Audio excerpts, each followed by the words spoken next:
চট্টগ্রামে প্রায় প্রতিটি ঘরে রয়েছে জ্বরে আক্রান্ত রোগে। ডেঙ্গু ও কোভিডের পাশাপাশি চিকুনগুনিয়া ও জিকা ভাইরাসেও আক্রান্ত হচ্ছেন অনেকে। চিকিৎসকরা বলছেন চিকুনগুনিয়া কষ্টদায়ক হলেও মৃত্যু ঝুঁকি কম, তবে দেরিতে চিকিৎসা নেয় মৃত্যু ঝুঁকি বেশি ডেঙ্গুতে। চট্টগ্রাম থেকে হুমায়ুন কবিরের রিপোর্ট, ছবি তুলেছেন বাসুদেব।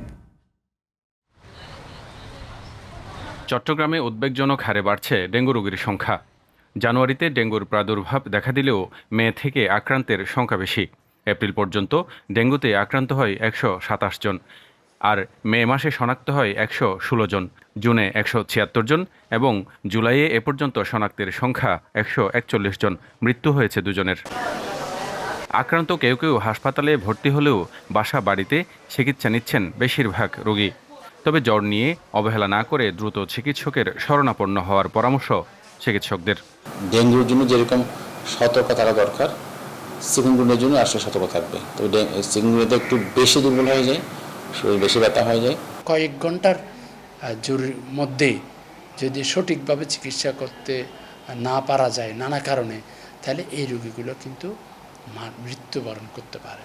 এদিকে অন্যান্য সময়ের চেয়ে নগরীতে মশার উপদ্রব বহুগুণ বাড়লেও নিধনে সিটি কর্পোরেশন তেমন পদক্ষেপ নিচ্ছে না, এমন অভিযোগ নগরবাসীর। আজকে 4 দিন ধরে আসি আর ডেঙ্গু সিমটম নিয়ে আসছি। আমি মনে করি সিটি কর্পোরেশনে একটি সরাসরি উদ্যোগ নেওয়া উচিত যে মানিক পরিষ্কার পরিচ্ছন্নের জন্য বিশেষ অভিযান করা। বাড়ির আঙ্গিনা বা ছাদের টপে জমে থাকা পানিতে ডেঙ্গুর জীবাণুবাহী এডিস মশার লার্ভা পাওয়ার কথা স্বীকার করে দ্রুত পদক্ষেপ নেওয়ার কথা জানিয়েছে সিটি কর্পোরেশন। প্রতিটা ওয়ার্ডে আমরা 4 ভাগে ভাগ করে আমরা কিন্তু মশার ওষুধগুলো আমরা প্রয়োগ করছি। সকালের দিকে আমরা লার্ভিসাইড দিয়ে আর বিকালবেলা আমরা অ্যাডালিসাইডটা ব্যবহার করি। মশার এই যে ক্রাশ প্রোগ্রাম আমরা শুরু করেছি এবং এটা নভেম্বর পর্যন্ত চলবে। সরকারি হিসেবে চট্টগ্রামে 5.5 মাসে ডেঙ্গু আক্রান্ত রোগীর সংখ্যা 586 জন। চিকিৎসা নিয়ে হাসপাতাল থেকে বাড়ি ফিরেছেন 548 জন। এখনও চিকিৎসাধীন আছে 38 জন। তবে বেসরকারি হিসেবে আক্রান্তের সংখ্যা আরও বেশি। Humayun Kabir, GTV news, Chittagong.